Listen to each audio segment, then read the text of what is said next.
Quand on s'intéresse au sujet de la protection des enfants en ligne, pour moi, la première question à se poser, c'est ce que font les enfants sur internet ou sur leur téléphone. Parce que sans ça, on ne peut pas savoir, de quoi et pourquoi les protéger. Quand on regarde les chiffres, les enfants ont finalement une activité assez classique sur internet. Discuter avec des amis, de la famille, regarder des vidéos ou alors, discuter, échanger pour ce qui concerne, le travail scolaire, les devoirs et cetera. Donc finalement, un comportement assez classique. Malgré tout, au sein de ce comportement, il y a des risques qui existent. Moi, je les ai classés en 3 familles principales.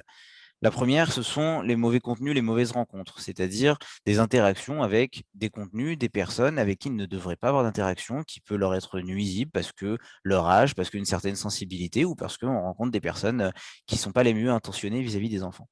La deuxième famille, c'est celle des contenus, que l'enfant poste et qui pourraient lui être préjudiciables plus tard. Ce qu'on fait à l'âge de 11, 12, 13 ans ne reflète pas forcément qui on sera plus tard et on peut être amené à regretter ça.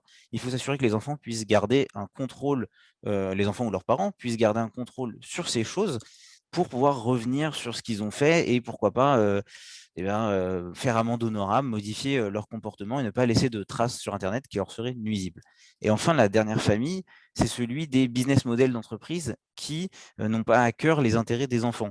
Je parle ici d'entreprises qui mettent en place, des outils addictifs dans l'idée de garder le plus longtemps possible un enfant sur sa plateforme, sur son, application et de le faire revenir le plus possible. Ça, ce sont des comportements qui sont hautement nuisibles pour les enfants puisque ça va perturber leur rythme d'apprentissage, leur rythme de sommeil, leur vie sociale parfois et ça peut les mettre dans des situations très compliquées, voire dangereuses comme, certaines affaires récentes, notamment avec TikTok, ont pu le démontrer. Alors la question c'est, les parents dans tout ça, qu'est-ce qu'ils peuvent faire?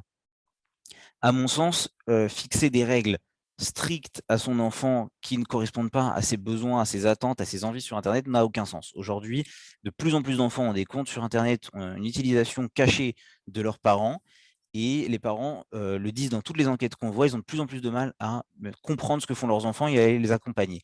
Donc la première étape pour moi, en tant que parent, même si je ne suis pas encore parent, mais la première étape pour tout parent serait de on se calme, on respire un grand coup et on discute avec son enfant. Qu'est-ce qu'il fait sur internet ou sur son téléphone? Pourquoi il aime ça? Qu'est-ce que ça lui apporte? Et à partir de ça, on peut commencer à échanger des risques. Très bien, je comprends ce que ça t'apporte, je comprends l'intérêt que tu trouves là-dedans, mais il faut réaliser qu'il y a aussi des risques et il faut se fixer quelques règles. Sur Instagram, ça peut être pas de photo de sa chambre, pas de photo de son visage pour protéger son intimité. Ça peut être aussi de placer toujours son profil en mode restreint pour pas que des étrangers puissent y avoir accès. Et c'est aussi un contrôle du temps, pas seulement via une application dédiée, mais avec certaines règles. Pas de téléphone dans la chambre, pas de téléphone après une certaine heure. Tous ces éléments, ça peut aider votre enfant à avoir une utilisation saine d'Internet, de son téléphone, qui lui apporte quelque chose, mais qui ne soit pas nuisible.